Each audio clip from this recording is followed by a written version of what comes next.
અમારે એવો નિયમ બનાવ્યો છે જયવર્ધનભાઈ ને અમે કે જે બેનનો જે બાપ હોય ભાઈ હોય એ ભણિયાનો મોમો હોય એ એટલો જ વાસણ પૂછે કે જે આપવું હોય આપી શકે, બીજાના પાહવેના બધાને પૈસાનો વ્યવહાર કરવાનો, એ પેલા પોસ્ટમાં ગાલી અને ચોલ્લો લખાવવાનો છે, અને એ ઘર જાણીને ચોલ્લો લખાવવાનો છે.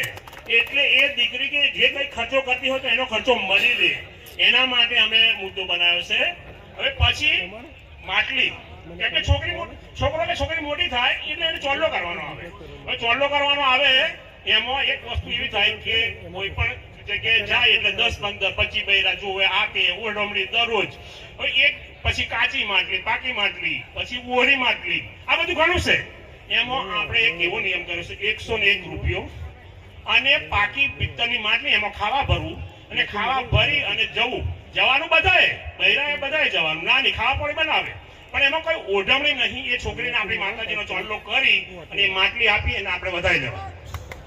ઓઢમણી અરે છોકરી માગે, બીજા કોઈ નહીં માગે, બીજાને કોઈ ઓઢમણી કરવાની જરૂર નહીં. હાથે 25 બૈરો જાય છે, 25 બૈરાને કોઈ ઓઢમણી કરવાની નહીં. ઓઢમણી સદંતર બનશે દશરથભાઈ.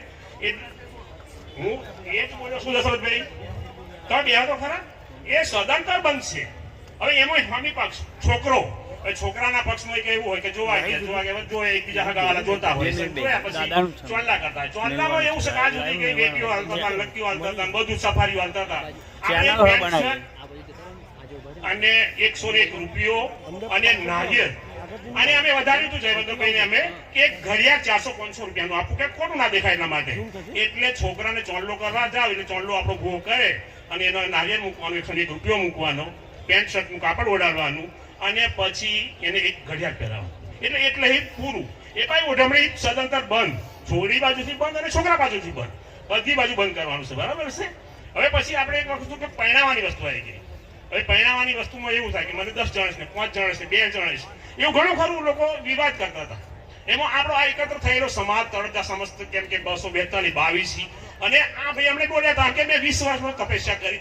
કરવાનો કોઈ સવાલ હતો, તપસ્યા કરી, પણ અમે મહિનામાં બધું પૂરું કર્યું છે, મહિનામાં ભેગા કર્યા છે. અને માતાજીએ તમે અમને અહીં બોલાવીને આયા, એ બધો ખૂબ ખૂબ આભાર અમારો છે.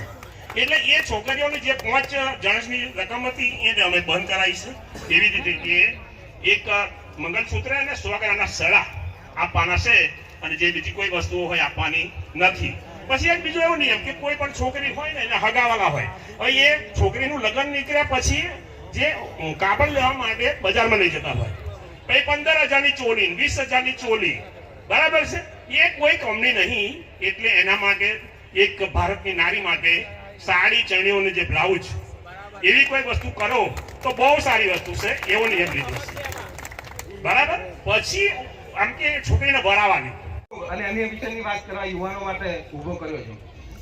મારે સર્વેને એક વાત કરવી છે કે સોશિયલ મીડિયા એ આજના યુગનો સૌથી મહત્વનો અને સૌથી જે મોટો વિષય કહેવાય. કે સોશિયલ મીડિયા થકી તમે કોઈ પણ કાર્ય કરી શકો, સોશિયલ મીડિયા થકી કમાણી પણ કરી શકો, સોશિયલ મીડિયા થકી તમે તમારું નામ પણ બનાવી શકો, સોશિયલ મીડિયા થકી તમે સમાજમાં કોઈ પણ જગ્યાએ દેશના ખૂણે વિદેશના ખૂણે તમે પહોંચી શકો. એ સોશિયલ મીડિયાનો પાવર છે.